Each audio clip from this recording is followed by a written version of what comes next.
Oh, okay. So it's this recording. I'm going to wait a few minutes for people to come in before we get started. Hey guys. Hello.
Whoa. Whoa. Made it. Yes. Just give a few more minutes for people to show up and things. Sounds good. Glad it didn't take 20 minutes this time to get the link. I don't know what happened there. Zoom is probably like changing every like 20 minutes, so you know. Yeah, I don't know. It's exciting because on Linux, I haven't had the Zoom client ask me to update when I was hearing everyone else at work hitting that all the time. So this is the first time I've ever seen it happen. So I wonder if it's the end-to-end encryption thing that I saw they were pushing out to all the clients. Yeah, hopefully.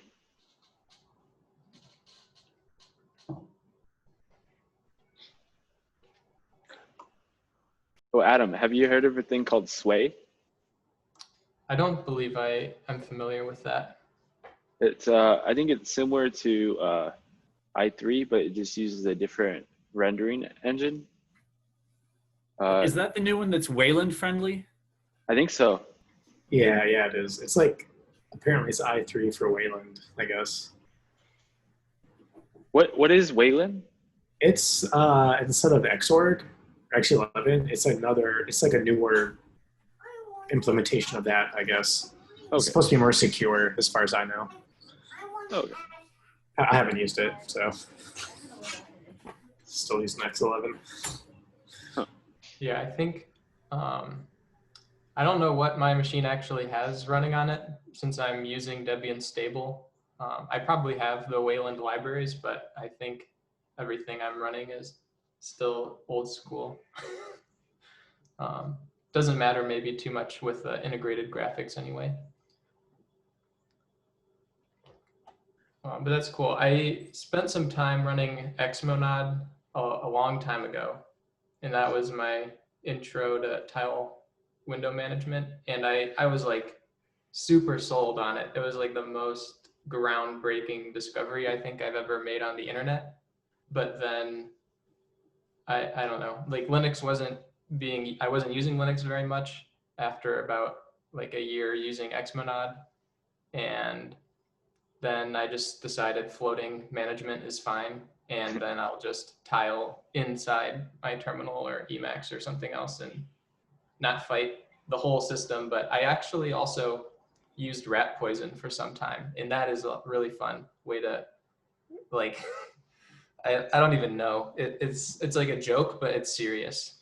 Yeah, no, rat poison's great. I actually use stump WM, which is like the rat poison but in Lisp. Huh. So that's fun. That would be fun to try out. Yeah, I was just trying it out for fun one day. I just 2 years later, here I am still using it. So Oh, really? yeah, I've used it for a while. Yeah, it's great. Yeah, I have it configured how I like. I don't really do anything crazy with it, but Cool. Yeah, that is like the rat poison website is just worth the read through because it's like brutally honest. I don't know. it's great. And you have to compile it yourself, like if you want to tweak anything. And so like it's an excuse to have a real fork on GitHub probably if you want to use it. But I don't know. It's a crazy idea. Cool. I think it's been like 6 minutes. I think we can get started now.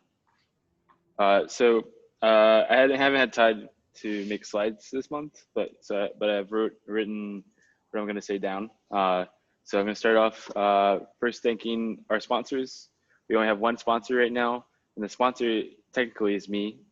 I do consulting, and I have an LLC through LLC that I do my consulting for called Reprogrammed, and Reprogram is paying for the Zoom membership at this time. Additionally, I have some news that this meetup, when it was just started, is based out of Indy, but I am moving out of Indy to Bloomington, Illinois. So I'm thinking about just having this as a remote meetup, and it would allow me to bring people in that are from the Chicago area and other places, which I have done for this meetup. And yeah, and I have some cool shell tools to show off. Maybe you guys have already seen these. Maybe get a screencast. Desktop 1, save. Oh, it's not letting me do a screencast. Hold on.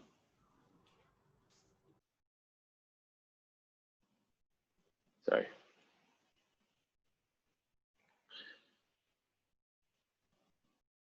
All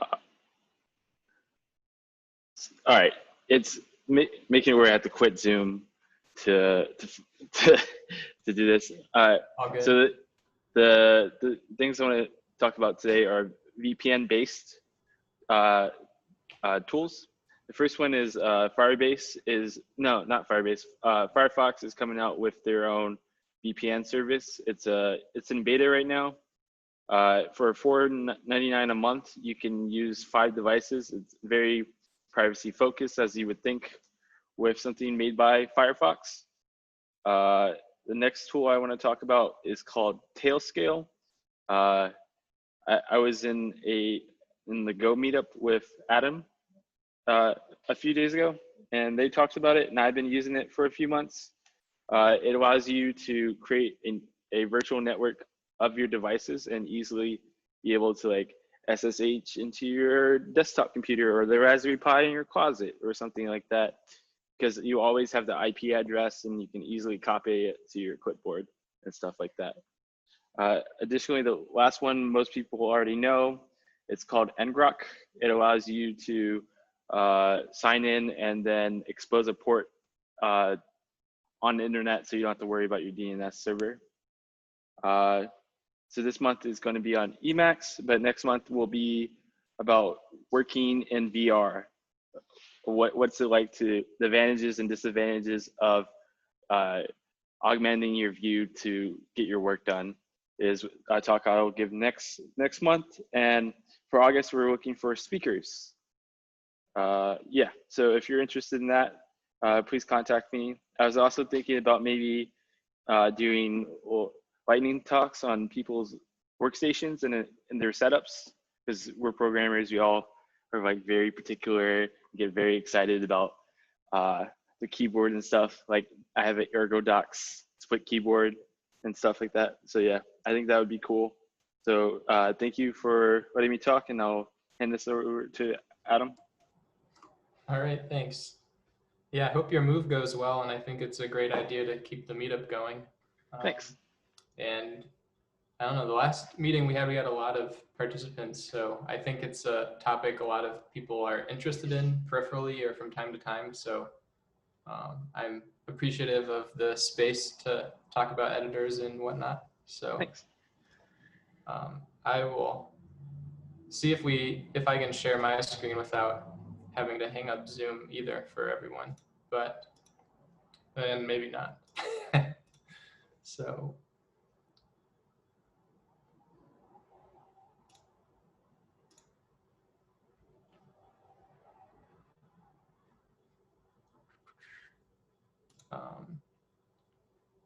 I don't know, Josh, what do you, do we have to restart the call if it doesn't let me share my screen? I think it will persist if me or you exit, because yeah. Oh, so I'll leave and come back. Yeah. Okay, great.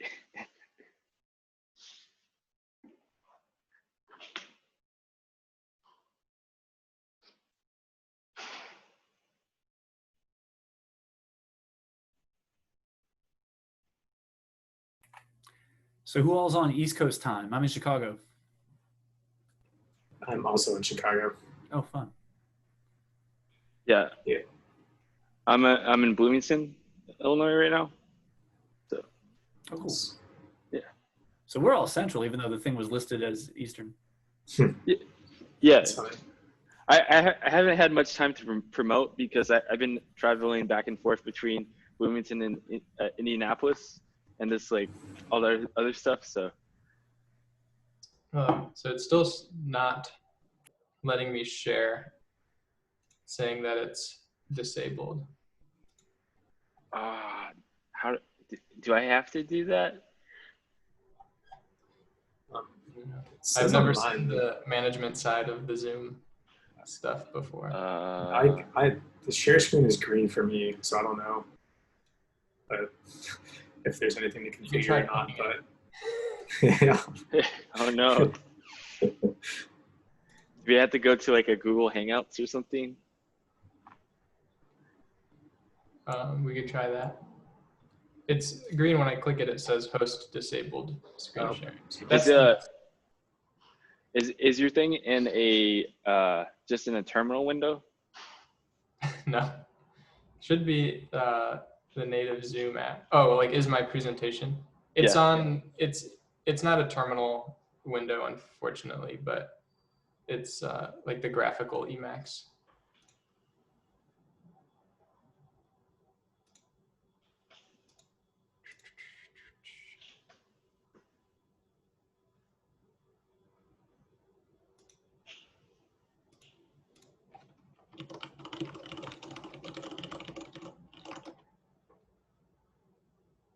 What do you see why it's disabled?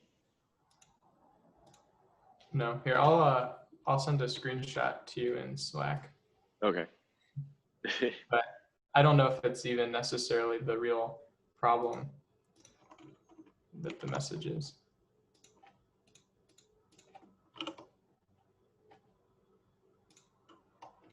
It's not a very helpful one.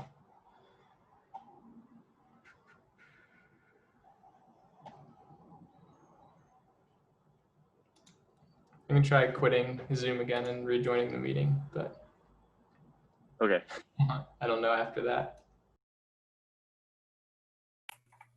when I have Zoom meetings with a friend of mine that we're collaborating on a project, like he typically hosts, and when I want to share my screen, like he often, like apparently there's some switch or toggle that he has to flip every time because this is typical. I'll do the same thing. I'll try to share. Did you find it? Okay. But like I also don't know what it looks like. I'm never the one hosting, so yeah. So for future reference, it's under security, allow participants to share screen. Let me tell Adam that I fixed it. That's annoying. He's probably rebooting. Yeah. Oh, here he is. Good. So it's my fault, Adam. Okay. So you should have it now. Sweet. Yeah. No idea how these permissions are handled, so yeah, no worries. Perfect. All right. Cool. Is this text size okay for everyone? Yeah. Before we start? All right, I'm getting thumbs up. So I know it's weird and difficult to interrupt a speaker even in person, but feel free if you have a question, just shout out and stop me, or we can go off on a tangent. It doesn't matter to me too much. And I can share the document I'm working from to the chat if I can find it. I might not be able to now that I'm sharing my screen, but more or less the talk is on GitHub as an outline. So I guess since there's only a couple of us here, is anyone using Emacs as their primary editor or has in the past? Okay, Kevin. Nice. That feels good to have some solidarity in the audience. So I've been using Emacs pretty much 7 years now, I think, about that long. And before then, I think even then I wasn't really programming too much, but just trying to like figure out what programming was or how to set up an installation of Linux. But I was using TextMate on my Mac before using Emacs, and it was kind of always on the fence of like, what should I be doing to be like a real programmer or whatever. And I don't know, I think I saw like a cool screenshot one time of Emacs and I was like, oh, I'm gonna learn Emacs. Like, and that was whatever arbitrary reason I chose, but I'm happy I invested the time into it. But I do think it's a hard editor to recommend people jump into because of how long it takes to build enough proficiency to feel like you're capable of doing anything.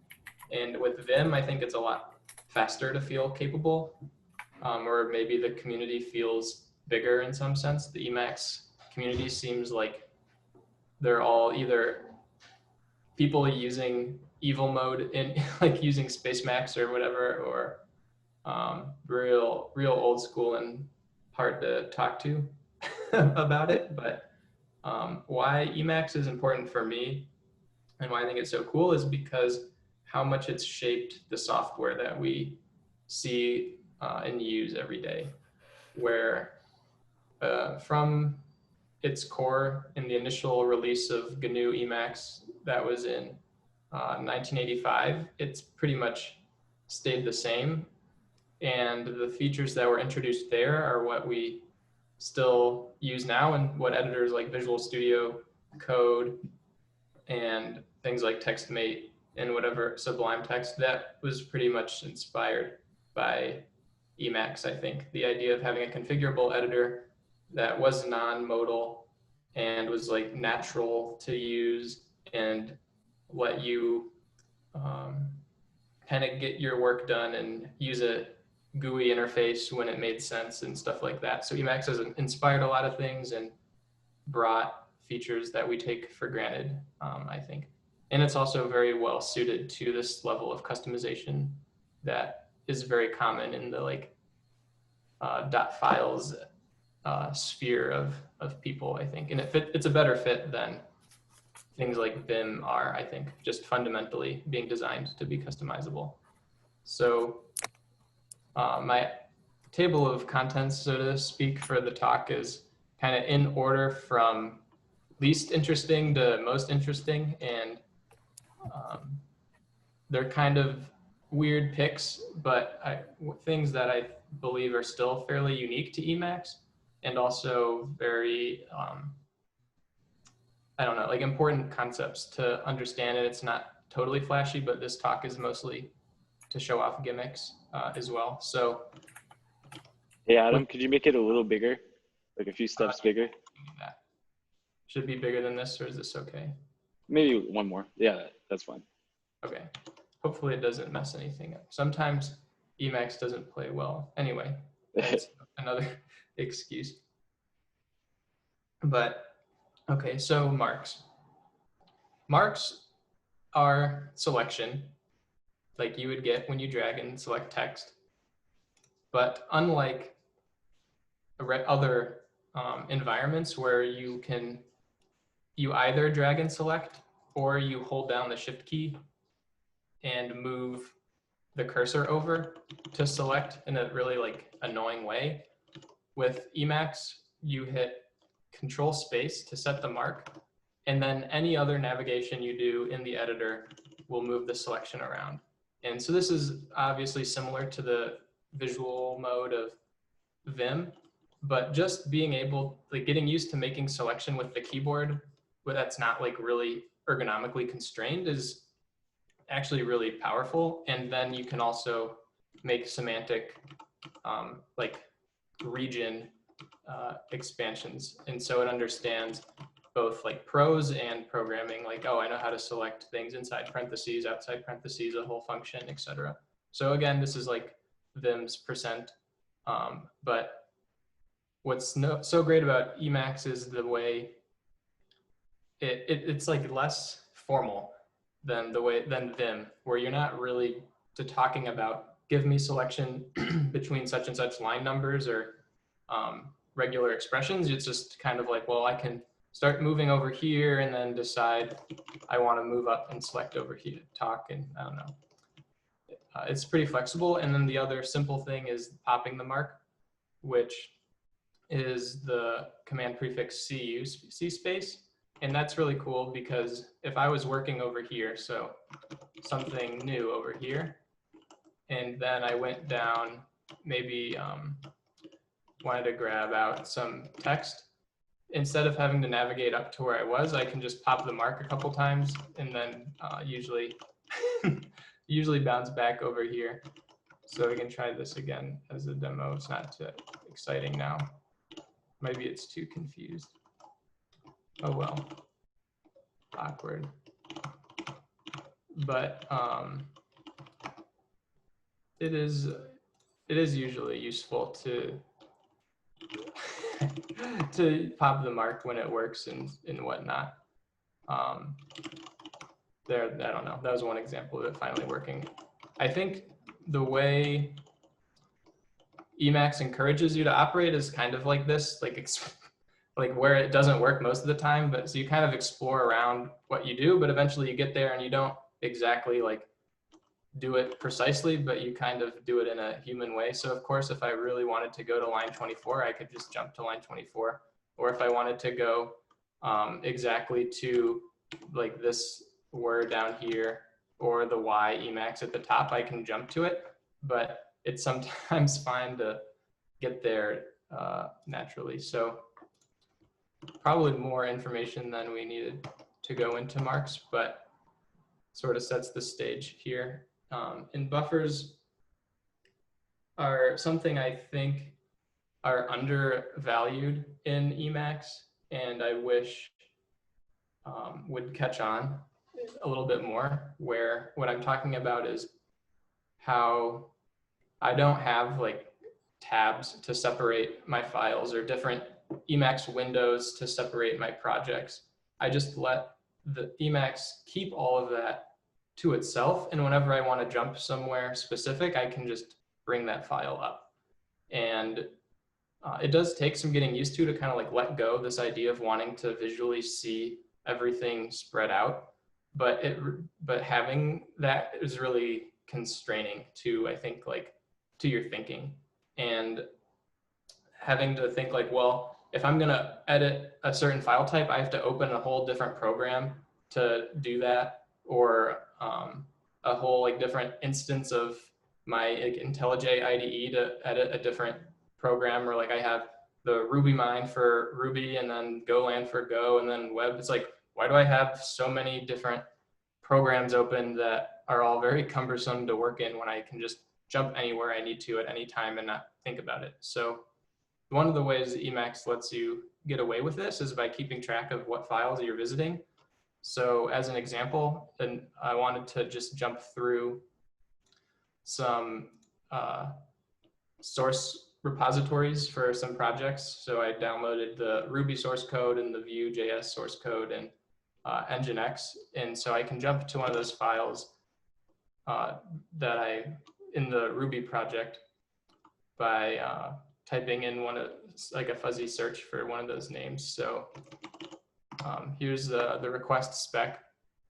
And this has just jumped me into that project, and everything about Emacs now has decided, like it understands where I am, and it uses the source control directory to do some of that. And you can see, so here's a listing of all the files relevant to the Ruby source code. And if I wanted to jump back to what I was doing here, I can go back, and it doesn't matter. If I wanted to jump into Nginx, I can type a couple letters of an Nginx file, and now I'm jumped into the Nginx source code. And so you get a lot of benefit from having this like context-free switching possible to you.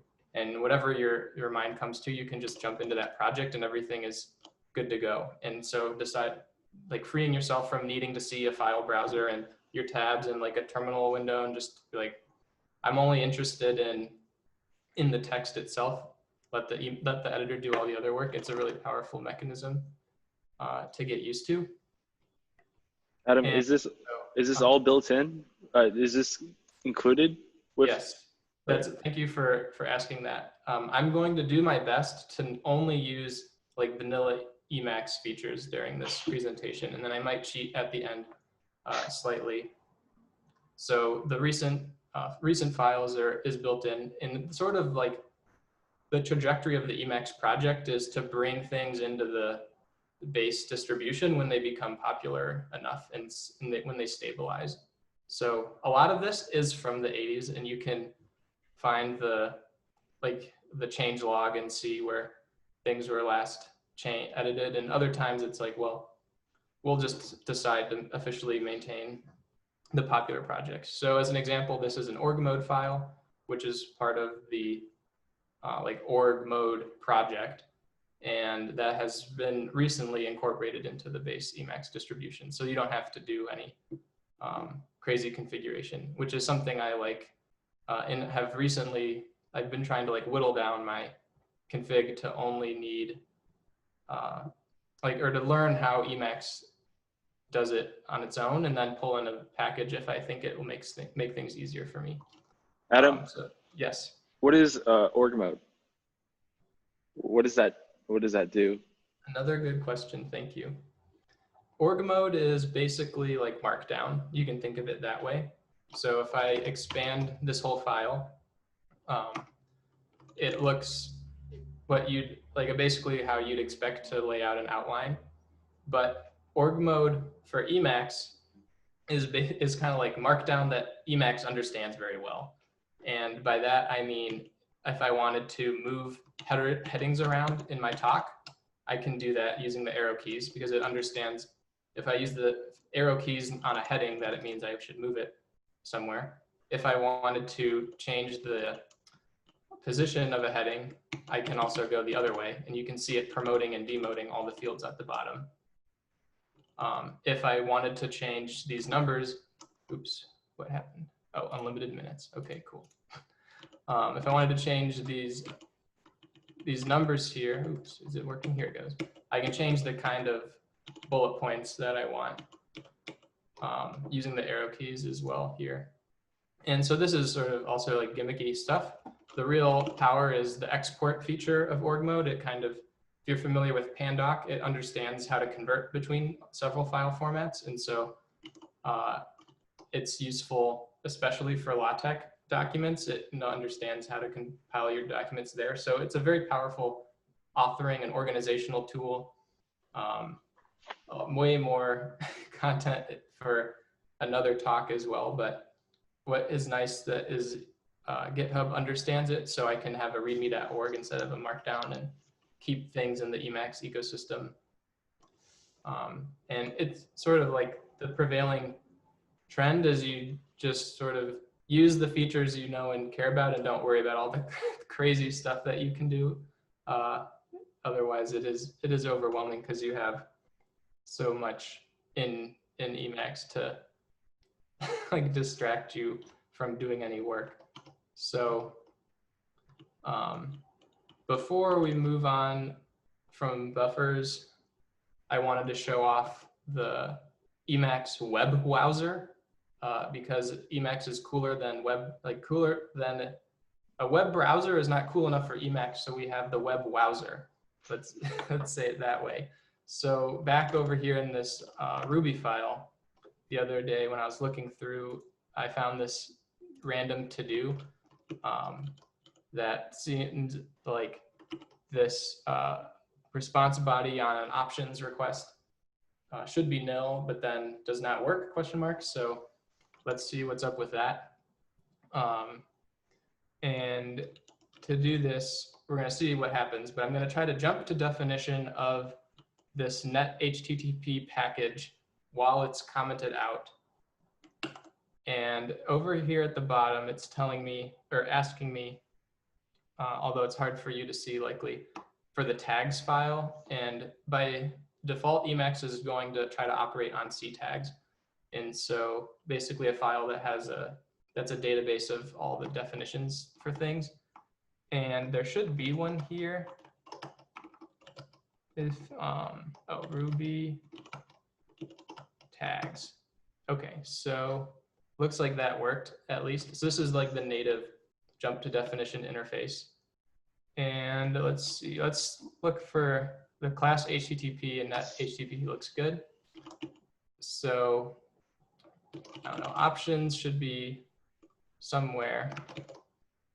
Here it is. Doesn't look that interesting, honestly, but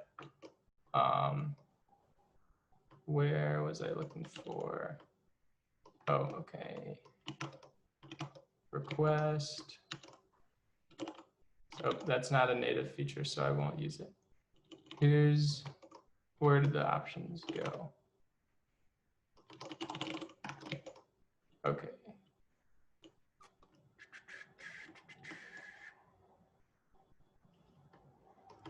I'll kind of maybe just cut to the chase here a little bit more and, oops, wrong one. In the requests file is where it defines this, the options, and it's over here telling us body true. And up at the top of the file, it mentions the RFC associated with the verbs for HTTP. So this is where I wanted to bring up the web browser here, and that's just EWW. And of course, we'll go to DuckDuckGo and see if we can try our luck on this RFC, just to give like a somewhat practical, although somewhat far-fetched example of why this is useful to have in your editor. The RFC displays pretty nicely here. And now we can search for options in the RFC and navigate down to the options header. Here we can make it bigger. And then if we read this paragraph, we may or may not come away with any more clarity about this to-do that here it says the body may or may not be required. So it looks like the Ruby source code is deciding to return one, even though it's not needed. So that was the web browser.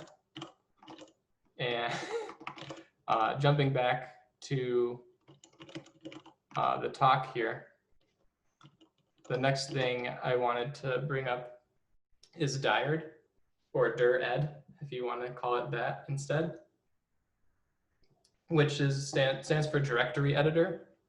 And it does exactly what that sounds like. So you can see what files are in the current directory, navigate the directory, make files.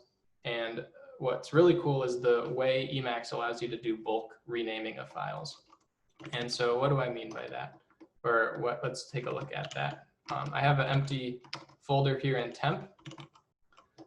And so it's a little bit like, I don't know, maybe there might be a faster way to make new files than to build them one by one.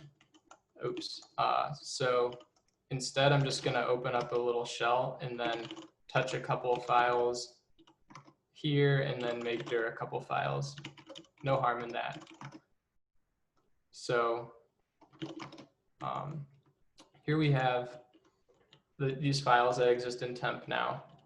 And if we wanted to move the C and D file into foo, I can select them by making a mark and then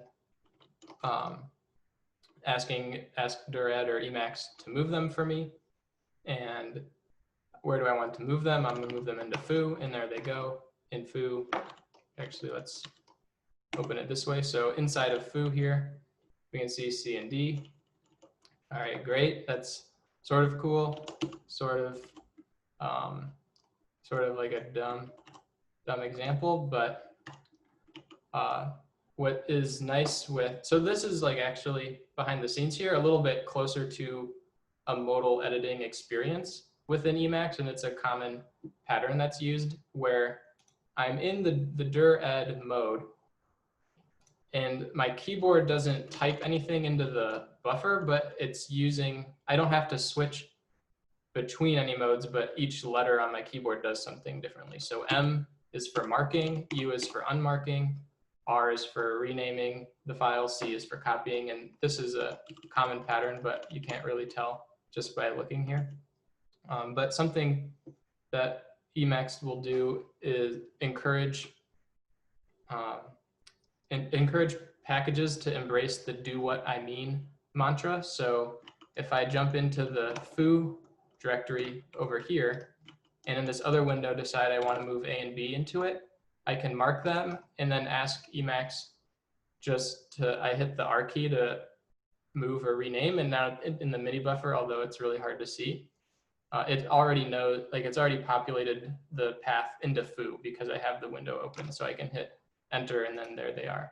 So sometimes it's worth it just to open up Emacs for dir-ed if there's some files I want to move around between projects quickly, because we'll come back to this later actually, if we can. So the renaming thing is really cool. So now that we have our files in the directory we want, we can ask Emacs to dir-ed toggle read only.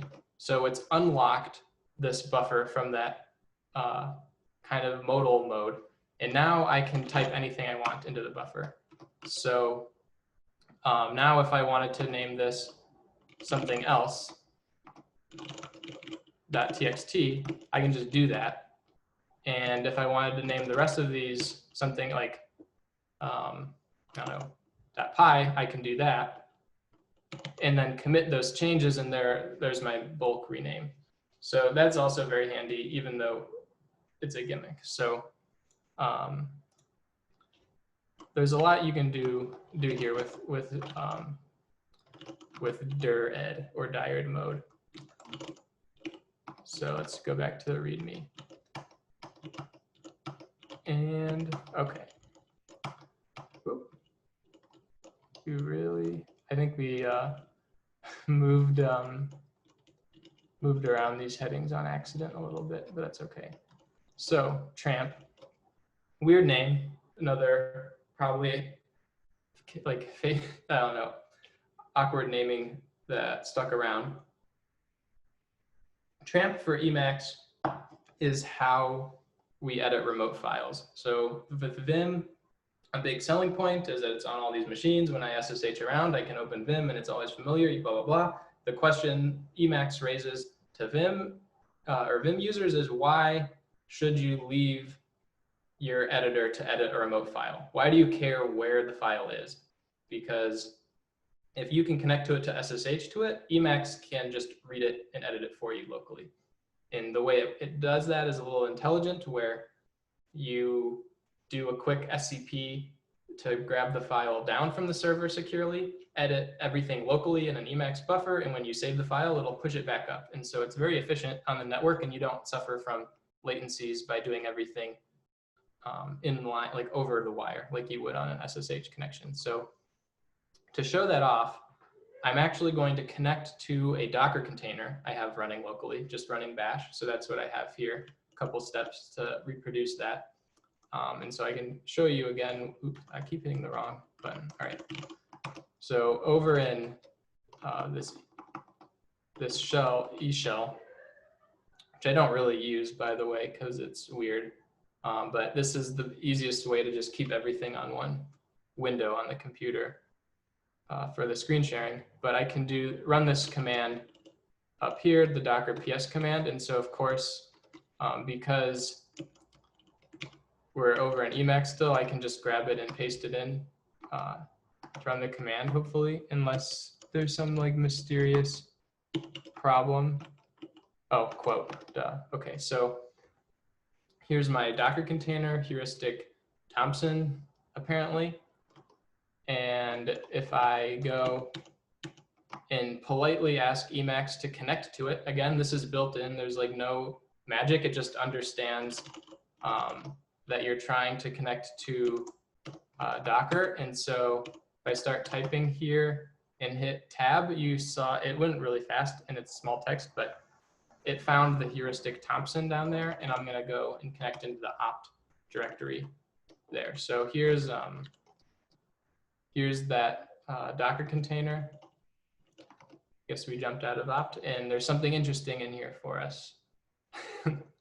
I made a goofy little log file, and so we have several thousand lines of this pretend log file that has goofy error messages, like here we have error quantifying hard drive, error parsing circuit, navigating bandwidth. I kind of like that one. So I'm going to grab out error navigating bandwidth, or take a note. Maybe I'll grab a few lines around that time. Maybe that was a suspicious event in the log file.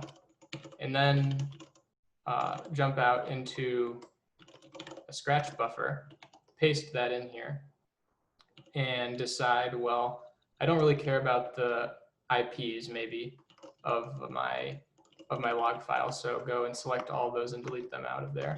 So now we can see something. So maybe we saw the bandwidth, error copy, and error navigating bandwidth. Maybe our neural sensor was down and that was the problem, and we can go back to the log file, do more digging, etc. And so the other thing we could do if we're interested in this log file is pop open another dured buffer and instead navigate outside the Docker container and go, I'm going to go back into the temp foobar directory here. And because of this do what I mean aspect, when I hit C over access log, it's asking me, do I want to copy this into temp foobar? And I can just say, yes, I do. And it's just brought that remote file from the Docker container locally into my directory here. So this is pretty useful. I wasn't sure it was going to, but I run into situations of wanting to pull out stuff from a Docker container that I have because I didn't mount my working directory exactly how I wanted to, or something like that. So I think this is a pretty cool feature. And again, it can connect to any machine. And it understands your SSH config directory. So if you have more sophisticated kinds of remote hosts set up, it knows how to read your credentials and jump you in wherever you need to go. So let's see, where's the talk? Here we are. Hey, sorry, I got a quick question. How are you doing the multiple cursors? Oh, that I did cheat for that. That is the multiple cursors mode. that I have. Okay. Yeah, I was looking into that the other day. Probably gonna get one of those plugins. I think I do apologize for cheating in that sense. There's a little lie, but I think, oops. So if we do package list packages here, I think it's just called multiple cursors, but it might, maybe not. There might be several, let's see, cursors, multiple cursors. Yeah, that is all I have. So maybe Vim people are going to be jealous here if you've never seen this. If I want to install a package in Emacs, either I pull them all up like this and click on one and either delete or install or update it, or I just type in package install and then whatever package, so multiple cursors. And it doesn't complete the ones for you that you already, oh, there it went actually. Sometimes it doesn't complete the ones you have installed already, but yes, thanks for pointing that out. Okay, so kind of a little hint of what we just did there. Emacs is very self-documenting in a way that we're not quite yet on any other platform that I know of. Maybe the closest thing I can think of is the Macintosh like help menu bar, where you can actually like fuzzy search the context menu in the help command. But what I mean, well, actually, let me back up a little bit more. So if you know anything about Emacs, you probably have heard that it's actually a giant Lisp interpreter, and it has nothing specifically to do with text editing. It's just a really fancy programming language, like programming or interpreting environment for Emacs Lisp. Then you're like, what the heck is that? I don't really care. So what that means is anywhere I am in the editor at all, in any context, I can evaluate Emacs Lisp code. So actually, let me open the messages buffer here so you can see. So if here's an expression, 6 times 7, and if I evaluate that, which is Control X, Control E, then I get my answer here, 42. So I can also I don't know, we'll ignore that demo part. So the messages buffer, yes, sorry. How does that work? Like, what do you? So is it running over those log messages as well and just evaluating the list when you? Yes, this is a little confusing and maybe harder to see. So the messages buffer, which is this file I opened down here, this is just like a log dump. So everything I'm doing in Emacs, it's kind of taking note. And this little tiny box, like, can you read where it says mini buffer window is not active? No, that's too far off. Too far. Okay. So it's right under this gray bar. This is like the least ergonomic element of Emacs. It's like this 10-point font right underneath the bottom of the editor. And it's like the status line on a browser. So it just usually tells you like things you don't care about, and it copies all of that into the message buffer if you actually care to look at it. So what Emacs is doing all the time is executing Lisp functions for every action you take. So when I execute this line that has star space 6, 7 in parentheses, Emacs is saying, or when I use, here we go. I'll actually ask Emacs to tell you what it's doing. So if I say describe function or describe key, and I'll do that, Control X, Control E, just ignore it that it says T down here. It's saying that it's running the command eval last S expression. Here's where the source is if you want to look at it. Click on that. Here's the Emacs source code for this particular function. And, oh, that's funny. And what it's doing is evaluating the S expression before a point, giving a bunch of words that make no sense unless you're an Emacs developer. But it's basically deciding if you hit this keyboard command, take whatever is behind your cursor and run it like it's Lisp code. So if I do something wrong, like foo here, I'm going to get a exception, or I guess it's an exception in the console. It's like debugger encountered Lisp error, void variable foo. So it's like, what's going on? So usually what you would do is open the Lisp interaction mode, and that will like make it more obvious what you're doing. And so I can go and comment out those lines. Of course, Emacs knows what comment character to use and whatnot, like you'd expect.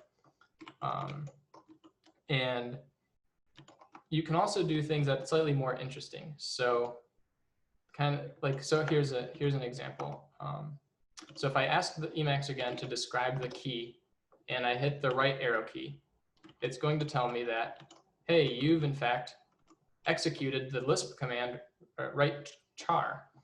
And write char takes an argument that's optional, n, and move the character that many places. So I can say forward, and here you can see the Lisp in auto completion crap happen since I'm in the Lisp mode now. So forward char, and let's just say we're going to put 8, execute the Lisp function. Oh, not forward char might be hard to get my point across. Let's do backward.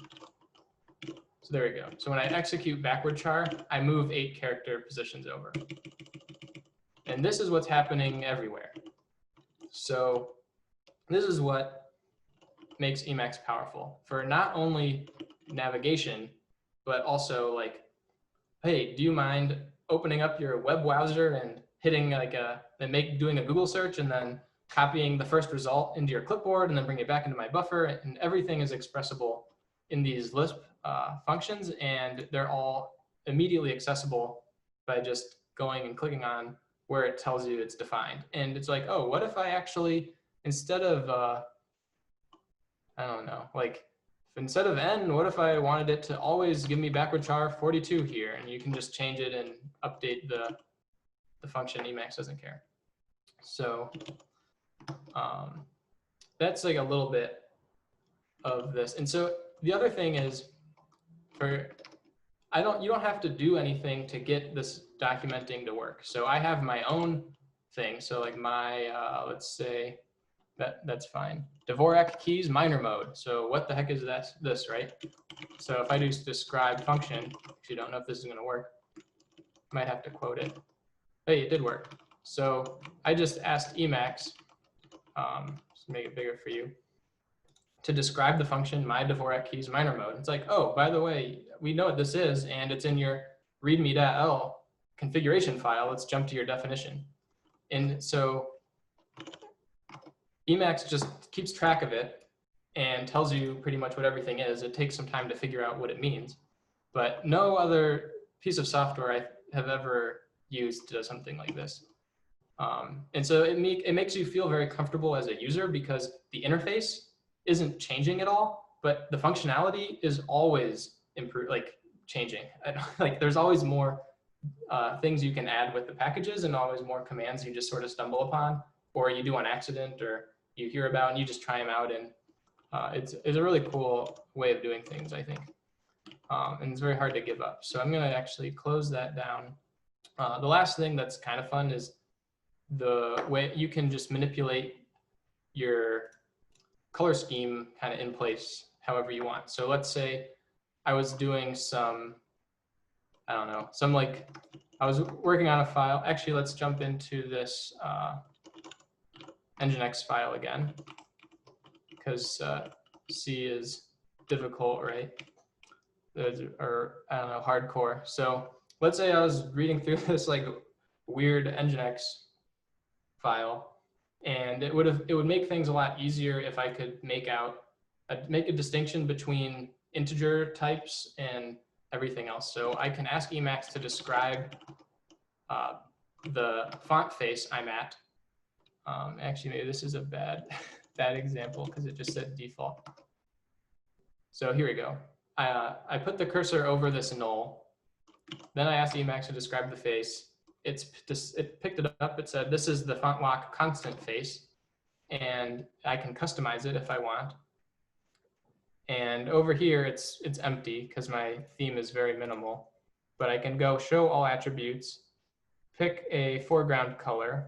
If you click right, choose to bring up the color menu, and we can say, actually, I really want these constants to stand out. Choose violet, hit apply. And now, maybe that was a bad choice, but now I've just, in the current work I'm doing, I can make my color scheme help me do my job, or I don't know, make sense of the code, or my org mode document. If I wanted to bring it, or like if I'm drafting a paper and I wanted to bring attention to a certain thing, all the modes have different font lock.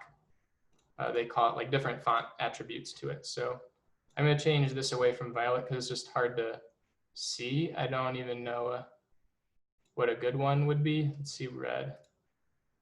No, that's fine. It kind of blends in to the string, but and again, it's like regardless of what programming language or environment you're in, the same command brings up how, like, knows how to jump to definition. And again, I have to do a quick cheat here. Not really cheat, but I just have a list of where the tag files are for all of these projects. So I can evaluate this. And now if I jump back to Nginx, it's not going to try to look for var no reachable in Ruby. And instead, it's going to jump me straight here. So everything is, I mean, I don't know. It's like what you take for granted in IntelliJ, but this was in the 80s and it was always doing this, and it's not doing it very fancy. There's no like server processes, but nowadays there are the language server implementations you can pull in. So it's, I don't know, it's kind of fun to like use these things from time to time in the fundamental way rather than the black box way. I'm gonna try not to go on forever, but this is where I want to show off the really cool stuff that I have. See, I have cool stuff. And these are, so to give you a sense of what I wanted to show, there's a really powerful command called shell command on region, which does what it says. And then there's rgrep and wgrep, which is just like find me, it's just grep your project and show me what lines or things where things are. And the Emacs compile is a abstracted command that applies, just like jump to definition, it applies to every file type. And it's like, let's say I'm working in Python, I can Emacs compile, and then it knows how to run my Python project. And if I'm in Go, I can do Emacs compile, it knows how to run my Go project, and it's all of that. So I'm going to start with shell command on region. And so I'm going to jump back to this scratch buffer. And have you ever wished you could type a shell command and then have that replaced into your editor right there? So if you use Vim in the terminal, maybe you get that for free already. Sometimes you might have some like a special shell script maybe. So I have a rand pw to generate some random characters, and I can use shell command on region, throw that to the shell, bring it back into the buffer. And that's fine, still gimmicky. I also have snippets, so if I wanted the date, I could have just expanded it that way. Or wrote a elist function or whatever if I wanted random stuff all the time. But what starts to get a little more interesting with this, if I have a database I want to look at, and I have a shell script in my path that is connected to Postgres on a sample database. And so because the shell plays nice with standard in and standard out, and Emacs plays nice with putting text in a buffer, I can quickly start to kind of like evolve this like SQL IDE in place in whatever document I'm currently working on. So if I want to know more about film, I can just grab this, or grab film. That's not hard to type, but I can do a /d on film and then run that command again and start to explore some of these relations out here and do a / from film. Why not? And now we don't have to fight the shell's output too much. We have all of Emacs available to us in this buffer.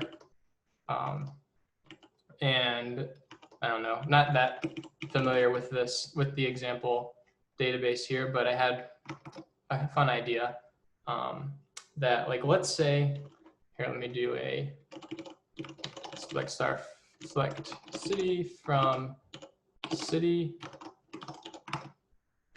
Let's say I wanted to get a list of 10 random cities because I'm writing a unit test for my app.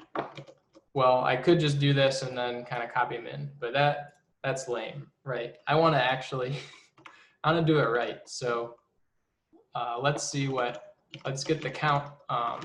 Let's get this count from cities. All right, that's 600.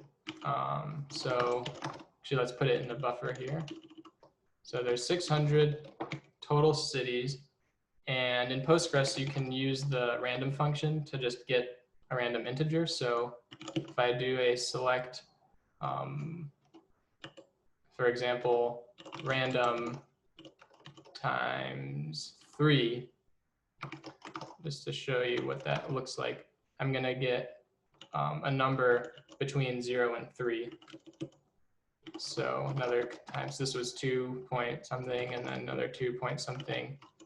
So using generate series to just generate a list of numbers, I can use this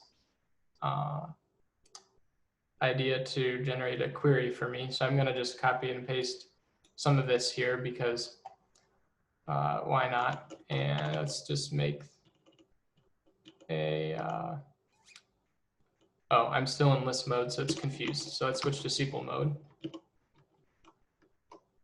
And we need to join on city. And let's say I only need 10. So if I run it down here, there's our list of 10 random cities. And we got, it's like 1 or 2 from the United States to show up.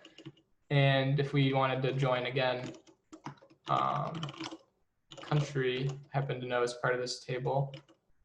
And maybe I'll call this C and this cc.city ID equals ID for random ID, and cc.country ID equals c.country ID. So let's see if this actually works. Oh, we got one problem.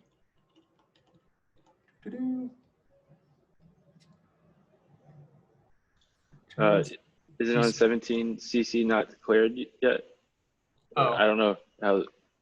Yeah. I think it should just be C. I think you're right. You're right. Thanks for pointing that out. Oh, now we gotta select it.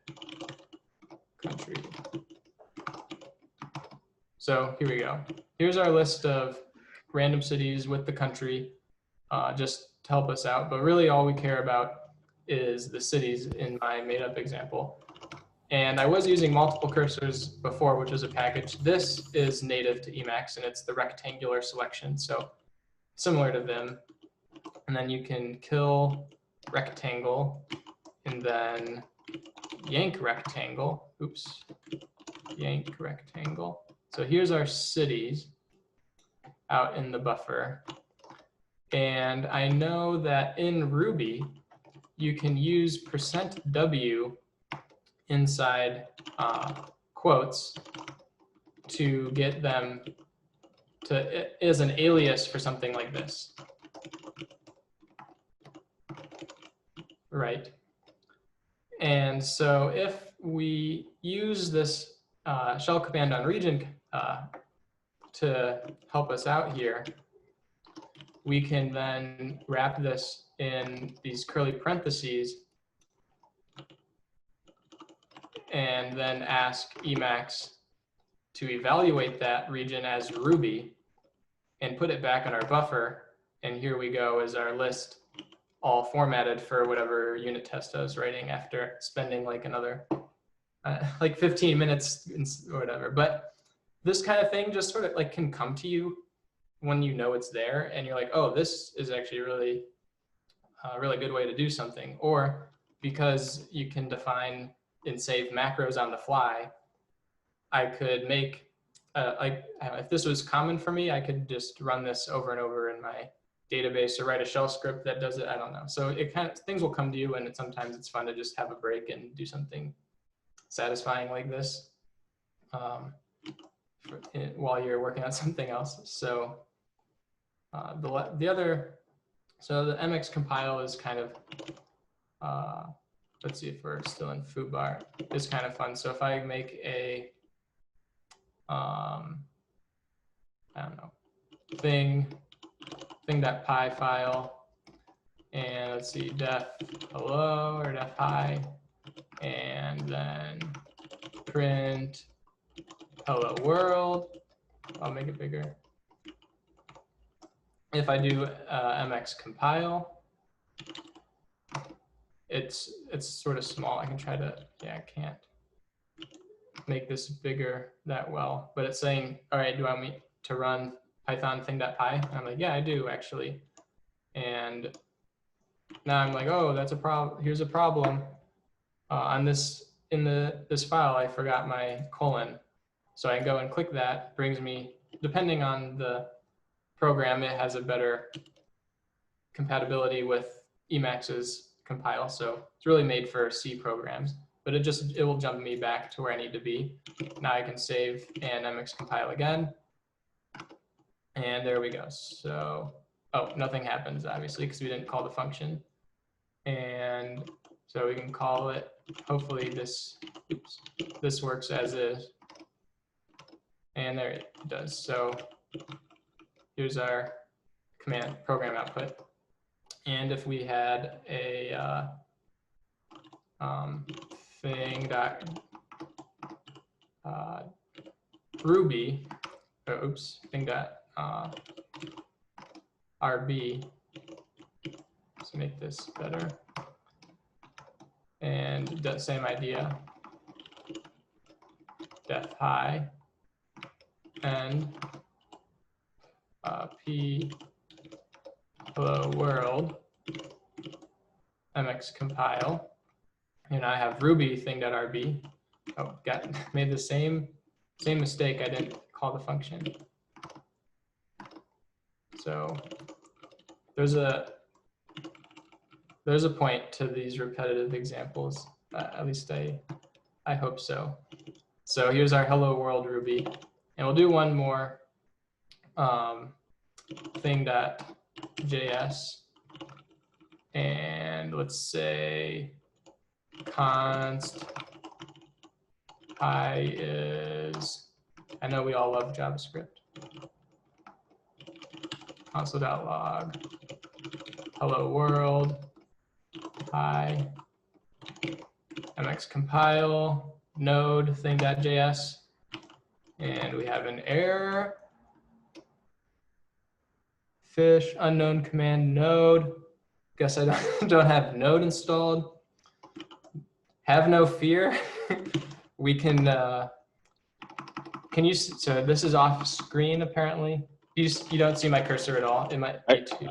I can see it. I think it was because I had the like mute and stop video up before. Did I make it worse by resizing the window, or can you see it? I think I can see it. Okay, it's kind of bad, but so now I can amend this command to hopefully get around not having node installed, which is actually a big pain on Debian to pull in a moderately up-to-date version. But instead, I can just run this program through Docker. I think if we do the right kind of command, let's see, we don't need to keep the container. We want to mount the present working directory into opt, give the working directory as opt, and then call the node image, which I hopefully have pulled down. We'll see what happens. And thing.js should run this file. Oh, hello world. All right, there we go. Oh. So this just now that I'm here, the Emacs compile is going to remember. So if I wanted to add another line, still here, I don't know, and oops, run Emacs compile, run it again, here it'll go. So this I don't really use very much because I like to just have a terminal window open with Tmux keeping track of all my projects and whatever. But it's nice if I don't know, if sometimes you just get in the habit of doing it and you have it there, or if you like are working on a specific test, you can just write a command to run that specific file and it's just there and giving you the output where you want it. And it's really useful for a compiled language because then it does give you the whole like stack trace there, and you can just go read through it, click, go, and it will jump you into the file you need to change. So now the point of all of this, hopefully, was to show off some of the built-in grepping, project grepping stuff. So there's rgrep, which is going to search on the current project by default. And I can say I want to search for hello world. And so I'm typing in the mini buffer down at the bottom again. And it asks me a couple other things because it's a very like formal use of grep where you have to tell it exactly what files to look for and what the kind of file. And if you're lazy, you just type star here. And the base directory, I'm just going to be, yep, foobar sounds fine. And so here we go. It's found our 3 files. Let's try to make this output better. And you can see this like, I don't know, like a great command here that Emacs came up for us to get this result. But it did succeed. It did find what we want. Hello world, hello world, hello world. And oh, I can jump in and you saw it do this like fun thing where it's like, oh, this is where it is. Oh, here's the Ruby one. Here's the Python one. Here's the JavaScript one. But just like with dired, we could batch rename by toggling read-only on into the buffer. I can toggle read-only off in the grep results and then do a search and replace for world universe, or actually hello Emacs, let's do that. And let's make it all caps. And apply those changes and save them to all the files. So now I have everything in Emacs available to me in my find and replace. And we didn't even do it as a regular expression. So this is like just, I don't know, like sometimes you hit a thing that you just like crash Emacs because you really try to do something too crazy. But for the most part, it's fine. And there's more ergonomic ways to do, I don't know what this green is here for. There's more ergonomic ways to like do the grepping stuff if you want to use ripgrep or Silver Searcher. There's plenty of packages or customizations you can do to your config to help you out. Like if you're always doing the same thing over and over, you can just make that the default for that. So those were, that covered everything I wanted to cover. Always happy to chat about stuff. I try to like mess with the Vim people in the Indie Hackers Slack. That's a little more active than the Emacs channel I made that has just like me talking to myself like several months ago. But feel free to join that or to hang out in the Vim channel. I think it's cool. I like Vim. I'm very proud that my Vim RC is like 10 lines. And that's just like, I know it's always there for me when I need it. I never got into it so much, but Emacs does have a good Vim emulation. And without even needing to install the fancy one, Evil Mode, the built-in one is called Viper Mode. And it gives you, this, oops. I think I activated it without showing you how funny the disclaimer was. But it will, here, actually, I got it back. What's nice about it, so here, it's like, oh, I tried to see if there was level 1. Okay, so yeah, whatever, just like tells you how there's like level 1 to level 5 Vim emulation, and you can still use everything in Emacs. All the standard shortcut keys work, but because of Vim being modal, it doesn't have any like collision. So now if I wanted to go into insert mode, here I am, so I can type my stuff, hit escape, and now I can navigate by words here, colon, I don't know what, like I'm gonna guess a line number 12, apparently that worked. I don't know what happened to my, and let's see, relative. This is gonna be, well, I don't know. So it's here, and it works. So like if I wanted to hit tilde, it'll switch the case. And for the most part, Viper will seem to support everything I know about Vim, but definitely use Evil if you're more familiar. Now let's see, Viper, go away. That's what it tells me down here to do when I'm done. So so it's a fun thing, and I don't know, no reason not to give Emacs a try if you use Vim. I think it's a good fit if you're someone who wants to take advantage of something like org mode, for example, that you can't get anywhere else. So let me conclude my screen share. And thanks everyone for staying with me and joining in. Looks like a couple people maybe popped in, so thank you. Thanks, Adam. Yeah, thanks. That's great. Learned some new stuff. Yeah, so Adam mentioned this thing called Indie Hackers. So it's like, this is based out of, was initially based out of Indianapolis. We have a Slack group where we talk about various topics. I get value out of the mechanical keyboard Slack channel, as well as the Vim and like JavaScript and Golang Slack channels. So if you guys have any interest in that, you don't need to be an indie to participate in the conversation. So I can always post a link or something like that, or a message. Yeah, could you post a link in the chat here or somewhere? Yeah. Yes. Yeah. I'm looking for the invite to send you. It is indiehackers.org, indie with a Y, but I don't see the invite link on the homepage. Okay, actually it looks like this could be it. I guess at your own risk. It's a Heroku app URL, so no idea.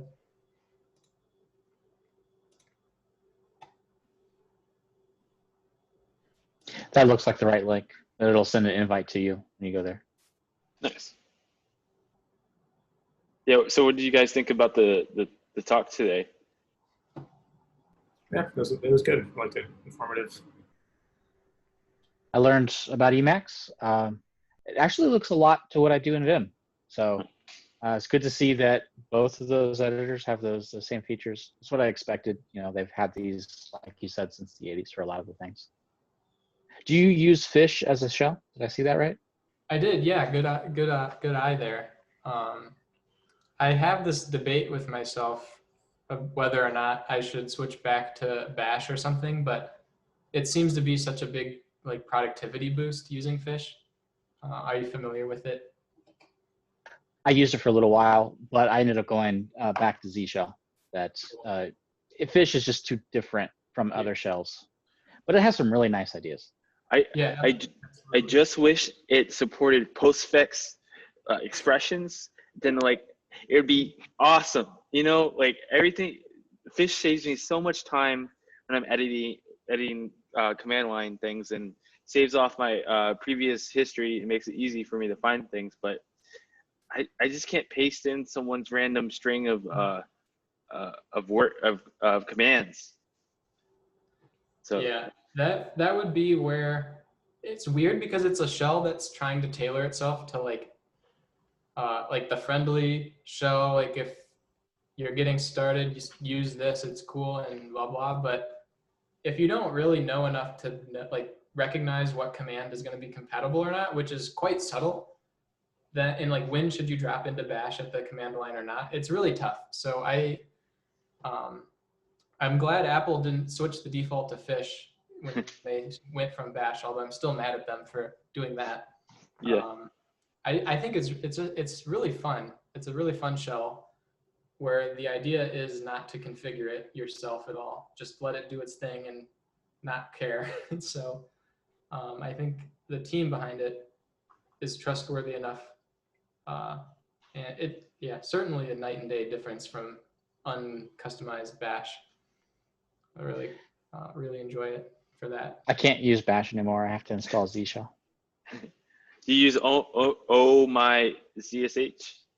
No, I tend to stick to the stock standard, but it just what are they called? The read line shortcuts just work so much better in Z shell. It's just a little smarter about everything. Yeah. Yeah, if you like the read line keys, you're a great candidate to try out. I know that they're Eagle using and Emacs. Yeah. Emacs, because like, gosh, like I that's where I'm so conflicted, where I'm like, okay, all of these random events brought me to where I am, where I'm typing Dvorak, I'm using Emacs, and I have like a trackball mouse, and I was like, all right, I'm set. Like, but I don't know. Like the read line keys, I didn't foresee it all coming through. I was like, what the heck, Emacs bindings? Oh, good choice. Yeah. That's the nicer version, I think. Yeah. Of this one. Oh, there we go. Same thing, exact same thing. Yeah. Is this the thing, like Emacs users and trackballs? Because I'm a Vim user. okay. Yeah, I'm Vim. So, I was really surprised with this trackball. I had an older version of the same thing, pretty much, that lasted me for like 15 years with a red trackball and like the lighter gray, so the darker gray. I like Logitech. Where's your control key at? My control key is the caps lock. Good. And That's what I do too. See? Yeah, it has to be. I mean, especially it's because of read line. Like that's why. And right. This is like probably if I was gonna decree something from like the software engineering community at large, is to learn your read line navigation, because then you don't care. Like all the Vim people are like, I need like JKLK, and like you can't do it. It's like I totally get what that means now, but then just read line isn't too bad, and you have all of that everywhere, like universally, especially if you're on a Mac, because the like Mac developers kind of know what they're doing, and they made the command key take host of all of the shortcuts and let control do its own thing. And so any text box will just let you use half of the read line bindings, including copy paste. So Emacs copy paste, the weirdest plan in the world, control W, control Y, but works on the Mac natively anywhere. And Linux is actually a huge pain in the butt because it's such a mishmash of Windows users and like pure Unix users. Everything is overriding itself, and I can't handle it. So I don't know, drive myself crazy, but readline is cool. Worth a talk in itself. There's a lot of things you can do in a readline config that would apply everywhere that reads it, but I don't mess with those either. Yeah. Actually, I'm gonna steal the screen one more time because this is too funny. Actually, wait. It might work. How big is this font? Big enough? Big enough? Okay, so man 3. So here's the read line library documentation. And it has my favorite bug of all time, which is that it's too big and too slow. And that makes me wonder if I should even bother with messing with the config, because I think it's just tempting some demons to haunt you there if you do. Yeah, Adam, what do you think of Space Max? I haven't used it, but I think it's great. I like the idea behind the project, where it's like let the community make your config. Just use the app like you would traditional IDE, and you get everything that you would have gotten. So I would recommend doing it, or you trying it out, because That's what I use as a daily driver. It's been really good. Oh, awesome! How long have you been using that for? Maybe a year, maybe 6 months, Sweet. year. But I came in late, and I wish I had gotten the time zones right. Seems like you had some really good power experiences on Emacs. It's recorded, so I'll send it to you. Thank you. Yeah. So were you using Vim for a while before giving Spacemacs a try? I was not. So I was using just vanilla Emacs with my own custom config. So I switched just to have the community decide everything and have a consistent. I can search. Okay, how do I do this? And someone's already made the decision for me, which That's is maybe really, yeah. anti-Emacs in itself, but works for me. Oh, that's great. That I'm glad to hear you say that, because it's hard to find people going, like when you look online about it, hard to find people talking about switching to Spacemacs after having been an Emacs user. So that's inspiration for me to someday give it a try. But I have this other like problem where I don't like the language server stuff. I don't want my editor to become Visual Studio. Like I don't care about all of that. Like that's the reason I'm using it, because otherwise I would just pull up IntelliJ. So I still like really appreciate what like VS Code is capable of, because yeah, that's phenomenal stuff. But I don't like the downstream, like make Vim and Emacs try to live in this way of spawning hundreds of processes and crashing all the time, where the reason that Emacs and Vim are good is because it teaches you, like it forces you to learn exactly what you're doing and to treat text as text, and to think about the problem as like, I don't know, what it is, instead of, well, all I know is when I'm debugging, I hit the red stop sign and now I'm learning debugging. And I don't know, but that's my hot take, I guess. Do you have any tips for like debugging in Emacs? For me, like I use PyCharm because it has really good debugging, and I can't debug in Vim that well.